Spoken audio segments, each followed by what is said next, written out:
예레미야 1장 1절부터 10절 말씀 같이 합니다. 베냐민 땅 아나돗의 제사장 중 hil기야의 아들 예레미야의 말이라. 아몬의 아들 유다 왕 요아스의 다스린 지 13년에 여호와의 말씀이 예레미야에게 임하였고, 요시아의 아들 유다 왕 여호야김 시대부터 요시아의 아들 유다 왕 시드기야의 제11년 말까지 임하니라. 이해 5월에 예루살렘이 사로잡히니라. 여호와의 말씀이 내게 임하니라. 이르시되 내가 너를 복중에 짓기 전에 너를 알았고, 내가 태에서 나오기 전에 너를 구별하였고, 너를 열방의 선지자로 세우노라 하시기로, 내가 가로되 슬프도소이다 주 여호와여, 보소서 나는 아이라 말할 줄을 알지 못하나이다.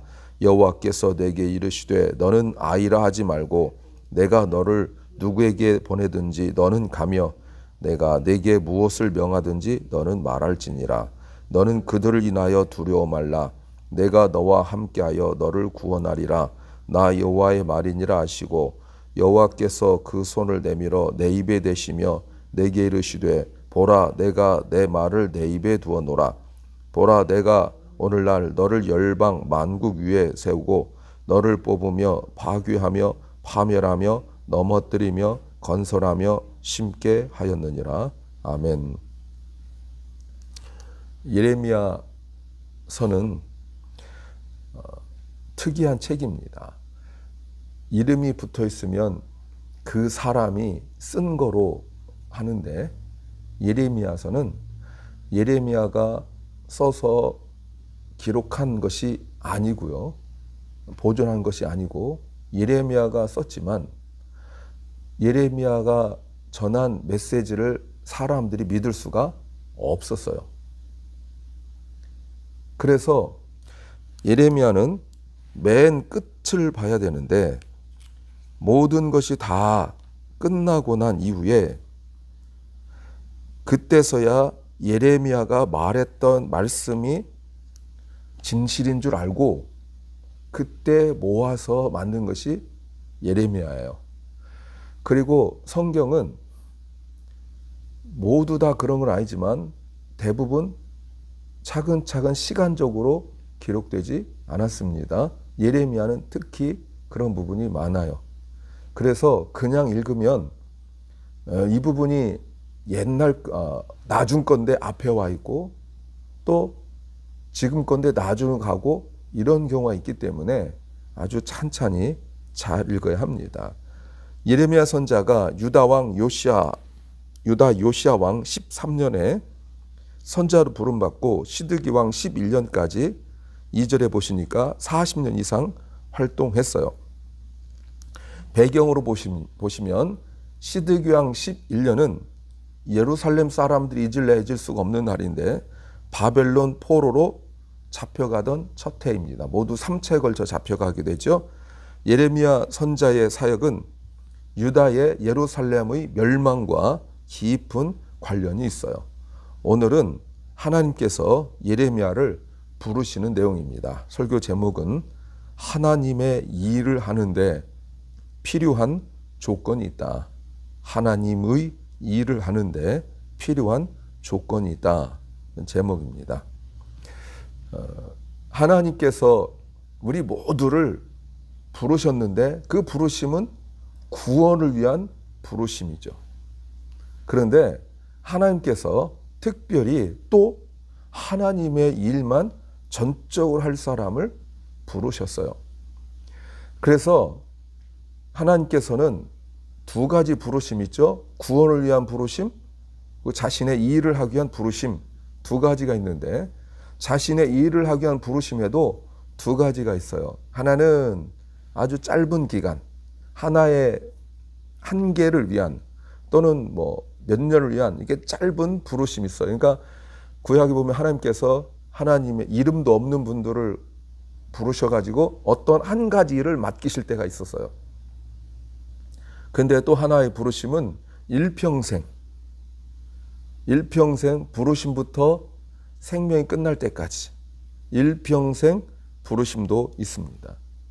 근데 여하튼 하나님께서 하나님의 일을 하기 위한 사역자로 부르실 때 필요한 조건들이 오늘 나옵니다. 첫째는 하나님이 부르셔야 한다는 겁니다. 이게 너무너무 중요해요. 하나님께서 선지자들을 말씀하실 때 선지자가 성경에 보면 두 가지 종류가 있는데 하나는 참 선지자와 하나는 거짓 선자가 있습니다. 근데 성경에는 거짓 선자란 말은 있지만 참 선자란 말은 없어요. 그러니까 선지자는 그냥 선지자예요. 그런데 거짓 선자는 나와요. 근데 하나님께서 거짓 선자들에서 말씀하실 때 첫 번째 하신 말씀이 뭐냐면 내가 부르지 아니하였는데 저들은 가고 보내지 아니하였는데 가고 내가 말하지 아니하였는데 저들은 말하고 이렇게 말씀하시거든요. 그러니까 하나님의 일을 할 때 가장 중요한 게 뭐냐면 하나님의 부르심이에요. 하나님의 부르심이 없이 일을 하는 것은 내가 원하는 결과 그 이상의 결과가 는다 할지라도 그것은 하나님께서 맡기신 사역은 아닙니다. 그러나 하나님께서 부르시면 나이가 어땠든지 간에 그의 환경과 조건과 은사와 능력과 그리고 어떤 환경 속에서 자라왔던지 간에 앞으로 모든 것이 부르심에서부터 새롭게 시작되어져요. 오늘 1절과 2절 말씀에 예레미야 배경을 이야기합니다. 여러분 보세요. 예레미야를 하나님께서 부르셨는데 어떤 조건이 있는지 보세요. 그런데 성경에 보니까 적어도 한 3가지 정도가 오늘 본문에서 나오는데 예레미야가 도무지 자격이 없다는 걸 알게 될 겁니다. 우선 그는 제사장이 아니에요. 1절에 베냐민 땅 아나돗의 제사장 중 힐기야의 아들이에요. 그러니까 제사장은 아니에요. 제사장 아닌데 하나님 부르셨다라는 겁니다. 또 하나는 그가 살고 있는 것이 예루살렘이 아니고 아나돗이라는 조그만 마을이에요. 그러니까 예루살렘 출신이 아니에요. 나중에 이것 때문에 예레미야가 사역할 때 참 어려움을 겪습니다. 왜냐하면 사투리를 쓰거든요. 예루살렘 말이 아니라 사투리를 쓴단 말이에요. 지금이야 뭐 사투리를 흔해졌지만 예전처럼 왕래가 어려울 때는 사투리 쓴 사람들에 대하여 그렇게 호의적이지 않았죠. 서울 출신이 아닌 지방 출신이었다 이 말입니다. 그때 여러분 예루살렘은 굉장히 그런 것을 많이 따지던 그런 곳이에요. 더 충격적인 것이 무엇이냐면 아나돗이라는 곳인데 여러분 아나돗은 열왕기상 2장 26절에 솔로몬 때 대제사장 아비아다를 아나돗으로 추방했어요. 그래서 엘리의 집에 더 이상 대제사장의 계통이 대제사장이 나올 수 없어요. 그러니까 조선시대로 말하면 귀양 간 거예요. 추방당한 거예요. 예레미야가 사역할 수 있는 외적인 조건이 하나도 없어요. 도무지 자격이 되지 않는 사람이에요. 그런데 하나님이 그에게 임하셨고 찾아오셨고 말씀하셨어요. 예레미야가 제사장이 아니라는 것 그리고 예루살렘 출신이 아니라는 것 더군다나 다윗과 솔로몬에게 거역하여 추방당한 이것은 그가 일생 동안 사역하는데 얼마나 장애가 되고 어려움이 되는지 몰라요. 정말 많이 힘들어요. 하나님이 아셨을 텐데 이왕이면 자격 좋고 이왕이면 인정받을 만하고 이왕이면 좀 더 효과적으로 일을 할 수 있는 그런 조건을 만들어 주시든지 아니면 그런 사람 뽑든지 하셔야 되는데 도무지 자격 없는 그 사람을 하나님께서 부르셨어요. 이것이 하나님의 부르심의 시작입니다. 그래서 하나님께서 부르시면 하나님이 말씀하시면 바로 순종해야 되는 거예요. 내가 하고 싶어 하는 거 아닙니다. 또는 어떤 감정으로 분위기로 하는 거 아닙니다. 물론 어느 정도까지는 조금은 할 수 있지만 그러나 하나님의 말씀이 임하여야 해요. 그러면 순종해야 되고 그러면 감당해야 합니다. 나는 자격이 되는지 안 되는지 스스로 판단할 것도 아니고 다른 사람에 대하여 자격이 됐는지 안 되는지 판단할 것도 아닙니다. 두 번째는 하나님을 알아야 한다는 겁니다. 하나님이 부르시고 하나님 일 하는 사람에게 있어서 가장 중요한 것은 하나님을 아는 거예요. 하나님을 안다는 것이 왜 이렇게 중요하냐면 그래야 끝까지 지치지 않고 사역을 감당할 수 있기 때문에 그래요. 왜 사역을 하다가 하나님 분명히 부르셨는데 사역을 하다가 지칩니까? 호응하는 사람이 적어서 그럴까요? 아니면 내가 원하는 것의 결과가 나타나지 않아서 그럴까요? 그럴 수도 있습니다. 그런데 지치는 가장 큰 이유 중에 하나가 뭐냐면 하나님을 잘 모르기 때문에 그래요. 그러면 끝까지 지치지 않고 우리가 사역할 수 있고 섬길 수 있고 그럴 수 있는 정말 핵심 중에 핵심의 비결은 뭡니까? 하나님을 아는 거예요. 자, 보세요. 하나님께서 4절에 여호와의 말씀이 내게 임했다. 5절 내가 너를 복중에 짓기 전에 너를 알았고 내가 태에서 나오기 전에 너를 구별하였고 너를 열방의 선자로 세웠다. 알았고 구별하였고 세웠다 라고 말씀하세요. 우연이 아니라는 겁니다. 필요에 의하여 갑자기 쭉 보시다가 얘가 낫겠네 해서 하나님이 세우신 것이 아니에요. 나를 임신한 어머니조차 이때는 남자 여자 이걸 잘 모를 때죠. 내가 남자인지 여자인지도 모를 때 어머니조차 그리고 나를 잉태한 어머니조차 내가 무엇이 될지 모를 때 이미 하나님은 아셨고 준비하셨어요. 그렇다면 여러분 하나님의 부르심 속에 있는 사람들은 나에게 일어나는 일들을 통하여 어떤 일이든지 이것이 내가 판단할 때 좋고 나쁘고 생각하는 거지 그것은 분명히 하나님의 인도하심이 있음을 믿습니다. 그러니 감사할 수 있는 거예요. 내가 원하는 결과가 아니지만 과정이 아니지만 그러나 감사할 수 있는 겁니다. 이렇게 하나님께서 부르셨을 때 감동스럽습니까?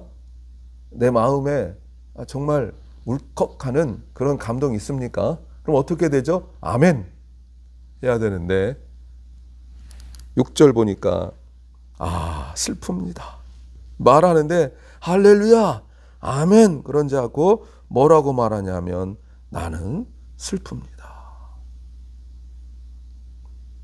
나는 아이입니다.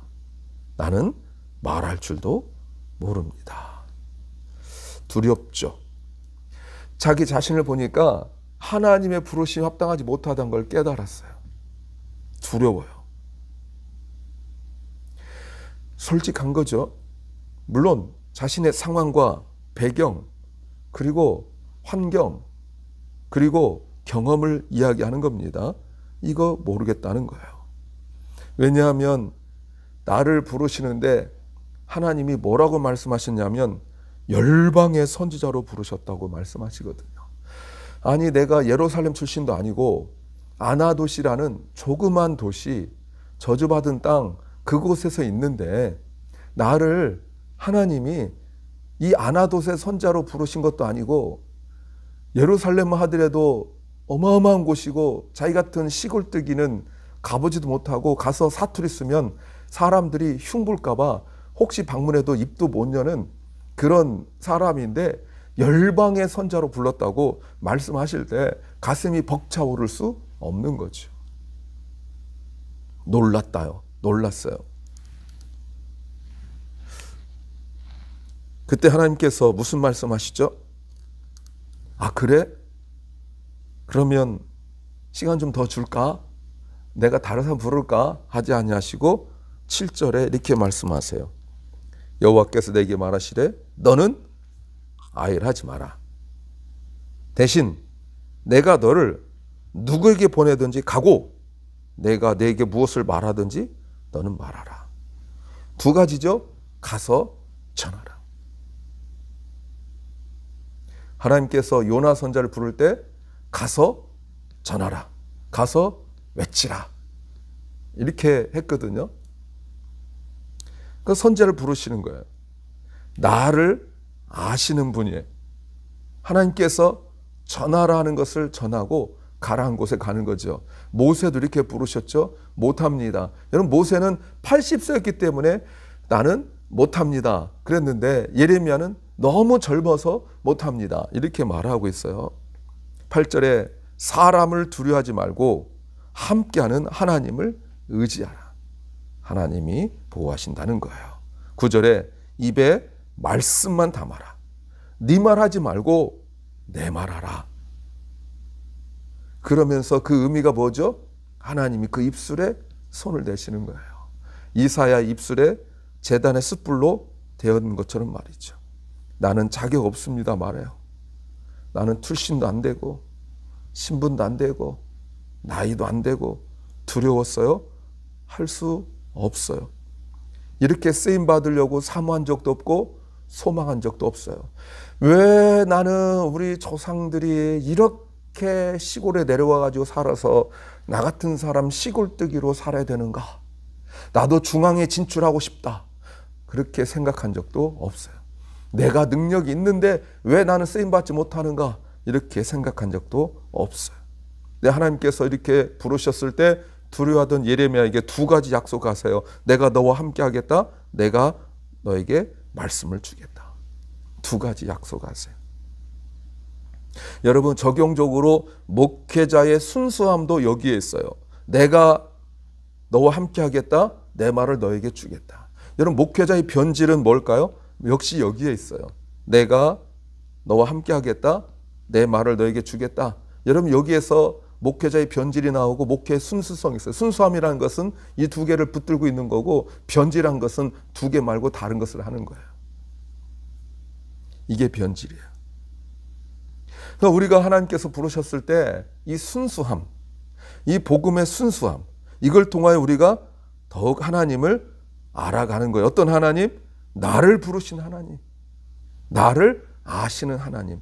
그래야 여러분, 하나님을 알아야 누굴 아냐면 내가 만날 사람을 알게 되어집니다. 세 번째는 하나님을 신뢰해야 한다는 겁니다.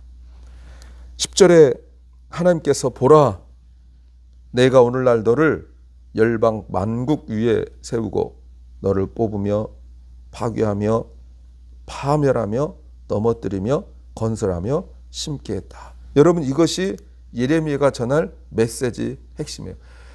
예레미야의 이 예루살렘을 향한 메시지가 바로 10절 한 절, 그러니까 이 말씀이 계속 되어지는 거예요. 정리하면 파멸과 회복, 즉 멸망과 회복을 메시지의 전부예요. 사실은 목사들이 설교하는 핵심도 이겁니다. 멸망과 회복.